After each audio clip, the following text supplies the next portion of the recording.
Welcome to the Impact on the Ground podcast series. I'm Tiia Sammalahti, CEO of whatimpact.com. In this podcast series, we'll dig deeper into what it takes to make an impactful change in our society. I'll give a voice to charities, social enterprises, companies, grant makers, individuals, and government officials who all have one thing in common. They are keen to make a difference. We dive into practical solutions and observe the dynamics of those who have resources to give and those working with the beneficiaries on the ground. Let's start making an impact together. Today in Impact on the Ground, we talk about real impact on the ground. And we had a little chat here with Hawa, who represents a Centre of Excellence and called Charity in London. But today we also have here Richard from Sports Inspired. And I explained a little bit why we are here together with these two charities. And also what the topic is. So this is all about social mobility now. And yeah, it's a fancy word, but what does it really mean? So it is ideal for every human after getting food and shelter and love to be able to become what they want in life, regardless of the circumstances that they were born with or born in.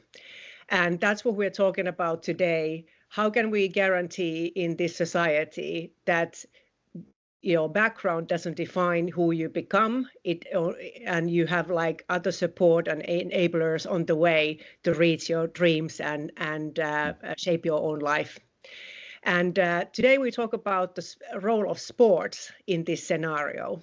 So I start this conversation with Richard, who represents Sports Inspired, and who runs a nationwide sports charity who helps local communities to kind of transform through sports. And not that I want to explain everything you do, so I'll give now your turn to speak. So please explain, Richard, kind of what is Sports Inspired and what's the role of sports in social mobility?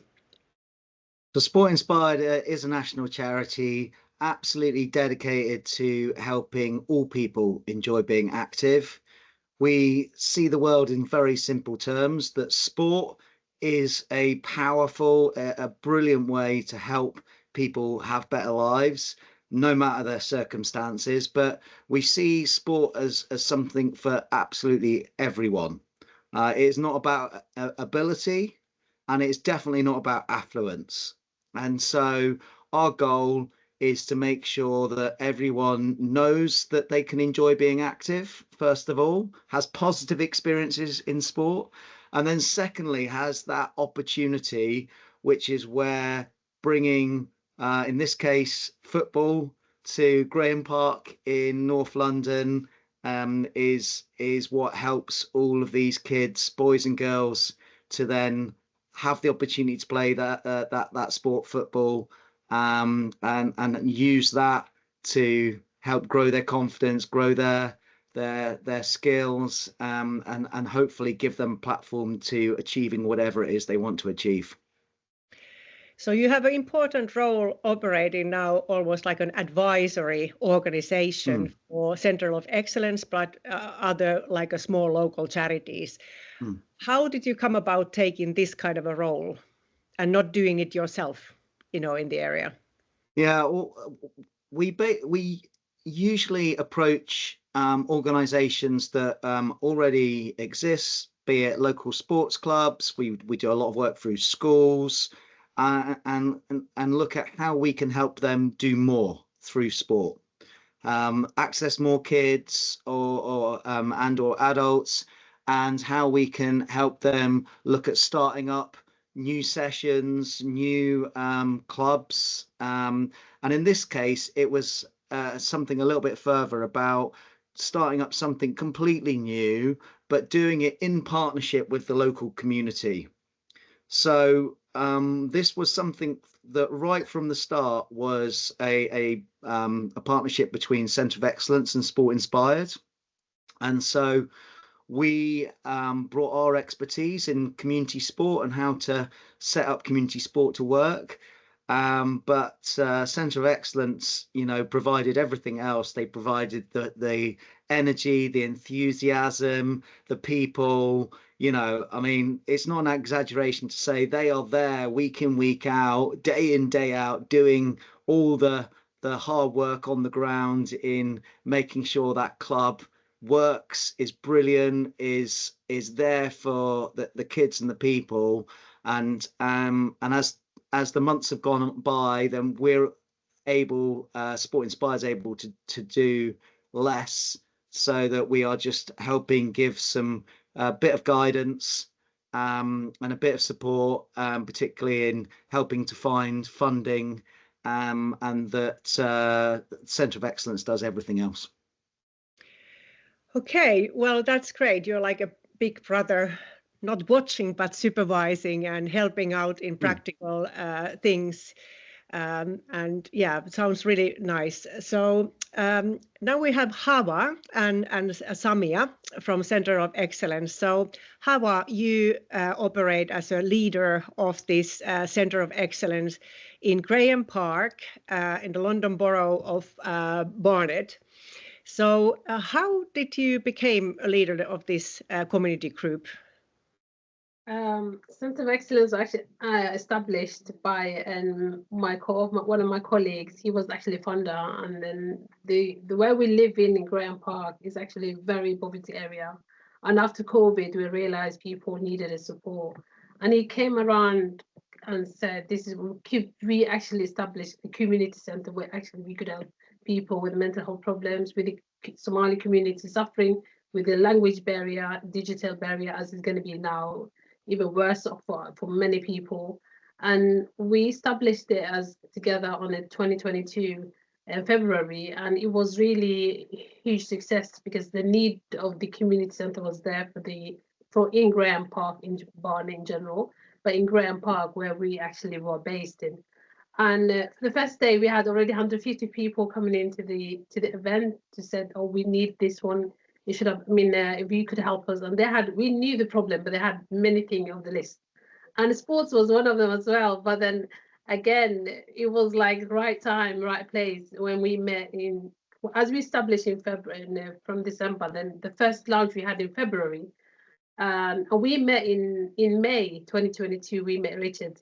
My colleague met Richard, and they could talk about football and basket and getting kids active, which is actually very vital for our kids as well. And as a second generation in UK, we have many people that as a parent hasn't been active themselves, doesn't know how important it is to get these kids to be active, as well as the cost a lot of money to actually get the kids active as well.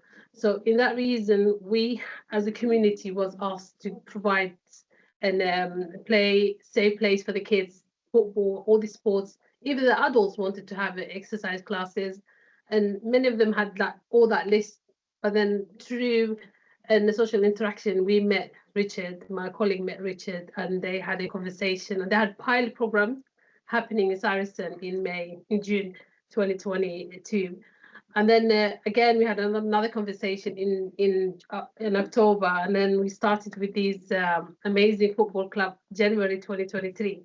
And it was actually good launching day as well. On the first day, we had over 50 kids coming.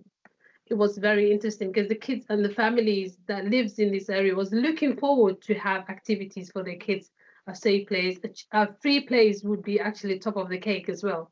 So all that came together. We had good guidance from Richard, and his big brother supervising still.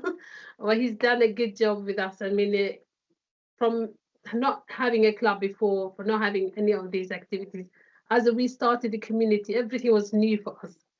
So we actually, with everything the community needed, we were able to provide one by one. So we did the sports in January. We have clubs called Change Makers for the youth as well.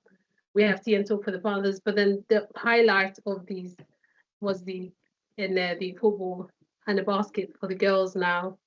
We also did basket and football from the start. For the girls was basket, the football was for the boys, and we're still doing it now.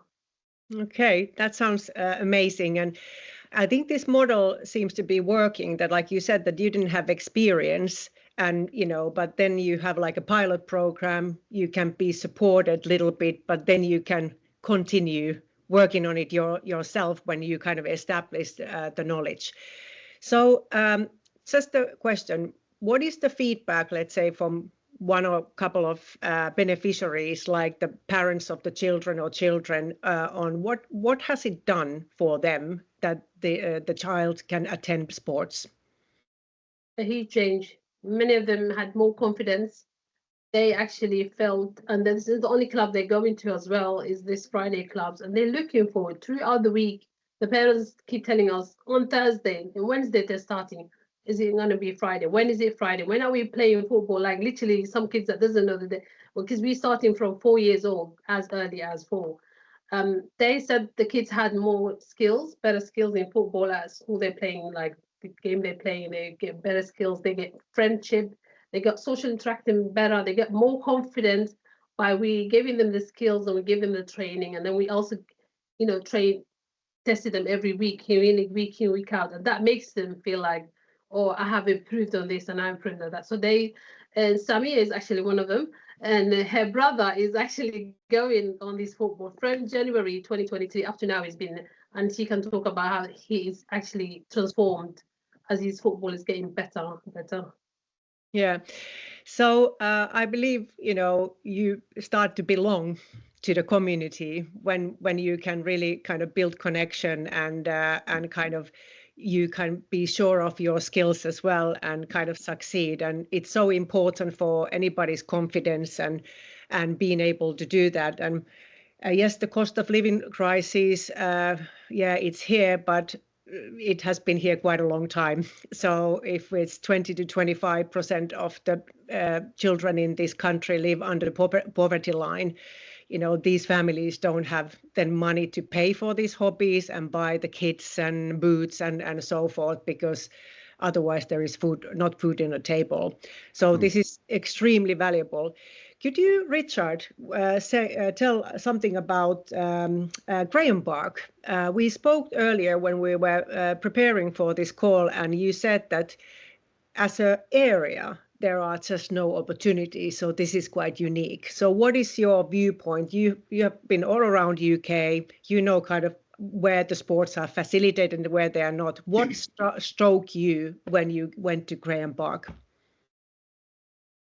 Well, what struck me was just really how little there was, other than, very dilapidated buildings, shopping areas, that there was nothing else around. And what you tend to find in a lot of communities, even deprived communities, is there are opportunities. And actually the difficult thing is helping local people to access those communities. So there are sports clubs available. How can you convince kids that haven't done sport before that actually they'll have fun, they'll be welcomed and wanted and celebrated when they go to that club? Or how can you convince their parents, to actually take them there, right? And these are the sort of normal challenges. But what was really clear really quickly in Graham Park is actually there are some opportunities for young people, but very few sporting opportunities. And so actually, when it came to actually setting this up, just creating a football club itself was, for me, a sign of how little there is. Because normally, if there is any sporting opportunities in local communities, but especially in London, it's going to be football. Yeah. And so just making something available for kids and local people became the immediate priority, and hence the partnership with Centre of Excellence to set up and not just football for boys, but also, as they mentioned, basketball for girls. Yeah. Yeah. So, Hawa, what are kind of other challenges that the families face in your area and attending your community groups than poverty? There's so many there, because there's regeneration in this area that's actually affecting them as well. many of them are asked to move to places that they don't know, because they lived most of their lives. They had social connection. They have people that they know. They've been actually used to the place, and all of a sudden they had to actually move out, and that made the kids so depressed. Many of the kids keep coming back to Graham Park, hanging around all day because this is what they call home. And obviously there is a cost of living has hit them hard, and the reason why we wanted the club as well to be free, and I stressed it hard enough as well, is for the people actually, because they had to choose between putting the food on the table or getting the kids active, and many of them have actually choose to actually feed their kids and make them nutrition wise well better off. But then again, the kids needs to have be active for them to actually grow mentally and physically as well. So in that way, we are here to provide. And when we say it's free, we got more people coming in every week. We have new people registering themselves, and it's quite vital because they live around the area. Most of them have to just walk in distance where we actually giving them a free sports center. So it's just we are lucky enough as well, being and because we are so local to Saracen School, that is actually where we use for football club indoor, as well as they got AstroTurf outside as well. That's quite local. Yeah. So about kind of these activities, your costs are very low, aren't they? So you're running this club, and how much is the investment in a week that you need to put in order to provide this? So to have the club running for what currently is about 50, 60 kids a week, we can do it with as little as £400 a week. Yeah. Now, that really gives us the venue and a little bit of funding for coaches and really nothing else. But frankly, we're so passionate about making this club available and ensuring that it's there for the kids week in, week out, that if we can scrape together just a few £100 and keep it running and possible, then that is an excellent start. Beyond that, then it's about trying to make the club better and more accessible and more available, and particularly making it as available for girls as it is for boys. And one of the real important things is, with such a strong Somali community, is that we're able to give the girls the opportunity to attend the club where they have complete privacy, where it is supported by brilliant coaches, female coaches like Samia, that is then able to give the girls confidence that they are going to be able to get on with sport. They don't have to worry about whether there is complete privacy, and they can just then relax and have fun. Yes, so Samia, we will get into you very soon, but I wanted to make a statement here that unfortunately Centre of Excellence were not granted London Mayor's grant this year, and you lost it, and for some reason, and definitely wasn't to the attendance or the quality of the work, because you've been only improving and so forth. It's very unfortunate. What do you have to say about that, Hawa? Yeah, unfortunately, we actually thought that we ticked all the lists as well. I mean, everything that was in the criteria, we had all the things that they needed in form of the literally having a black-led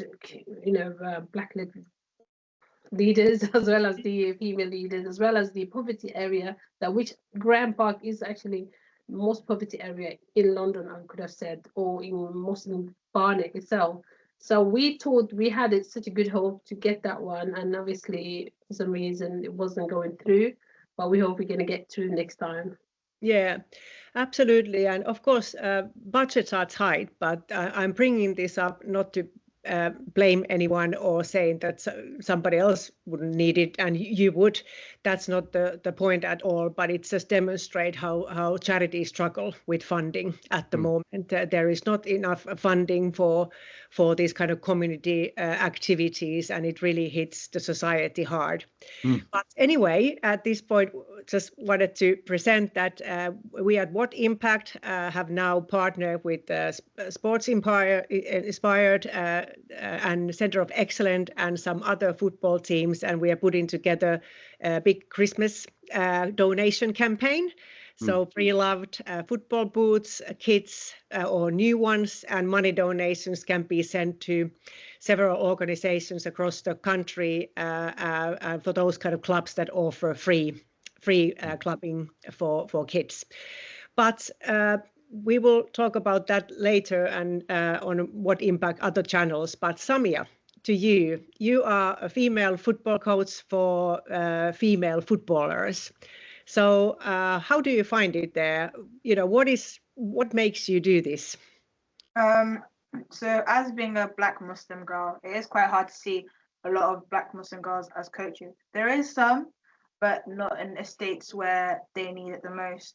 Working with a lot of companies and training with them, but especially getting the levels from here and trainings from here, working girls that are from the same area as me is very amazing because you see them so small to developing with so much confidence and more independence. Even having that relationship with them to be like, okay, coach, as well as you're my coach, it's like giving that role as you're also my big sister, but I'm your coach. There's that boundaries as well. It gives them such hope as well, because having that, growing up in an area where it's not really recognized as much, it's like saying, oh, like you're not worth it as much, but it's different because you have that person to rely on. And there's a lot of girls that I coach that have the ability to play football really, really well. And it's like being part of that and seeing that they can actually do it and encourage them to do it is like one of the most amazing things you could do. Growing up in the same estate as them as well is more of a thing where like I see them in me, as well as is a thing where they are able to achieve the goals. And it's more of a thing where now that I'm doing something else, not playing football, it's like I've got the ability to coach them and see their skills and help them develop in a way as well as a character, confidence and independence as well. Yeah, so, do you think that some of the girls wouldn't be able to play if you weren't a woman? Yes, I honestly believe as a Muslim Black woman, it's more harder than you think because realistically, we have this thing where having male coaches can be a bit more difficult because we have to dress certain type of ways, having to wear something, and sometimes having a male coach, they also believe that they are what we wear defines us, implying that they kind of belittle us in a way. And obviously, me knowing that as a Muslim covered woman, it's more of a thing where like we can break that stereotype of course saying girls can do the same thing that boys are doing, but with a female led at the same time. I also believe that there's a lot of discrimination going on. Therefore, there was one case where I saw on the internet, I think some time back now, it's like a week ago, where she was covered. She's a football player. She's Muslim as well. And her coach said she could not play due to the fact that what she was wearing. And obviously, I feel like I could never be a person who'd say to my kids, obviously, you can't wear that. It doesn't define them. It's the skills and the mentality as well as a person. Yeah, absolutely. Yeah. So really, really amazing story, and what you're doing, and you are juggling this alongside with your day work as well. Yeah. Yeah. Yeah. So Hawa, what would you like to say to anybody who is considering supporting your work? Thank you very much for even thinking about actually supporting Centre of Excellence Football Club. The club is called Grand Park Football Club and is actually existed since 2023. And we have been helping, and we made a smile on many of the kids' faces. Literally every Friday they're coming in, and you could see them so bright and so delighted that they're coming. They're looking forward to. And we made sure that this place is a safe place for them to come and grow with this confidence. And anybody that's helping, wants to help, we're so grateful. And you're just not making one person happy, you're making the whole community happy as well. Yeah, and nothing makes parents and grandparents more happy than that the children are okay. That's kind of the basis of our happiness, I would say, as parents, that nothing makes you more miserable if than seeing your child suffering. So that's the great thing of all. So with this podcast, we are launching Boots for Social Mobility campaign for this Christmas, and hopefully continue in January, February, and everybody can just put used or new football boots in the Royal Mailbox and post it to Center of Excellence or other clubs being involved in this campaign or donating money and so forth, and all the details will be found on whatimpact.com. Richard, do you want to close this call? Yeah, like this opportunity here we have with Centre of Excellence it's everything that community sport should be about. It's by the community for the community, where you've got, frankly, amazing people like Howard and Samia that, despite everything else they've got going on, have the passion, the dedication, the commitment to be there week in, week out. Like having the opportunity to encourage someone like Samia to then, be able to be there for these girls. And we know that providing sporting opportunities for girls is a challenge. And for Muslim girls, it's even more of a challenge. And we've got these brilliant people that are willing to make it work. All we need, and I say all, but the equipment and the money that then helps these amazing people to create this incredible club and to make it an opportunity for all those kids and people going forward. So I want to just join Howard in saying thank you for anyone that's considering helping. Yeah. And thank you for those already helped us already, like sort of Notting Hill and Saracens as well. Notting Hill Genesis Housing Association that gave a lot of the early funding for supporting this, and then the Saracens Foundation as well. Yeah, and there will be more. I'm absolutely sure about this. We just have to spread the message, and anybody listening to this podcast can also send this forward or share it in social media. Thank you, everyone, and I would say Merry Christmas. Thanks. Merry Christmas.